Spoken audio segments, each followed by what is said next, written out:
Oke, jadi di video ini kita bakal coba tes Genshin Impact di Poco X6 Pro nih. Nah, di sini sengaja saya nggak handcam ya, jadi kita tesnya sambil screen record buat lihat mampu atau enggak. Untuk grafiknya di sini kita main rata kanan 60 fps ya, dan di sini kita open world di map Beryl region. Yang saya rekam ini kondisi setelah 3 jam non-stop main ya, dan ini dites tanpa tambahan kipas angin, cooler, dan dites di ruangan tanpa AC dengan suhu ruangan yang lumayan cukup panas, di kisaran 29 sampai 31 derajat. Oke, untuk gameplaynya masih aman ya. Setelah main 3 jam dan dilanjutin main sambil screen record, masih bisa ngasih gameplay yang menurut saya susah didapat di HP lain. Ini udah smooth dan stabil banget sih. Saya juga udah bandingin dengan iPhone 12 dengan skema yang sama, tapi Poco X6 Pro ini menurut saya jauh lebih stabil, lebih smooth, dan pastinya lebih irit daya juga, karena baterainya jauh lebih gede. Selama proses tes sekitar 3 jam lebih termasuk yang kita record ini, framerate rata-rata yang didapat ada di 56 fps. Dari awal sampai akhir hampir nggak ada drop yang kerasa, tapi perlu dicatat nih, Poco X6 Pro ini masih mirip-mirip dengan Poco X5 Pro, performanya di limit. Tapi di Poco X6 Pro ini bagusnya itu nggak full di limit ya. Jadi kalau suhu di HP-nya ini naik, framerate otomatis bakal dibatesin atau di lock di 45 fps. Dan pas posisi suhunya udah turun lagi, framerate-nya bakal naik lagi ke kisaran 56 sampai 60 fps.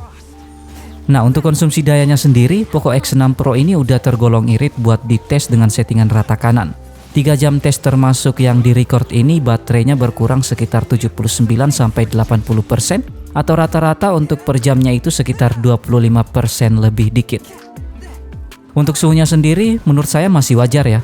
Selama proses tes, suhunya memang naik turun, dan untuk suhu tertinggi selama 3 jam lebih dapatnya di 43 sampai 44 derajat. Dan ini udah lumayan kerasa banget di tangan. Ini lumayan tinggi ya, tapi menurut saya masih wajar banget untuk tes rata kanan tanpa cooler, nggak main depan kipas angin, dan mainnya di ruangan tanpa AC. Jadi buat kalian yang pengen beli HP ini dan pengen difokusin buat full game, saran saya sih siapin cooler.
Secara keseluruhan Poco X6 Pro ini udah recommended banget kalau pengen digamer buat main game sekelas Genshin Impact.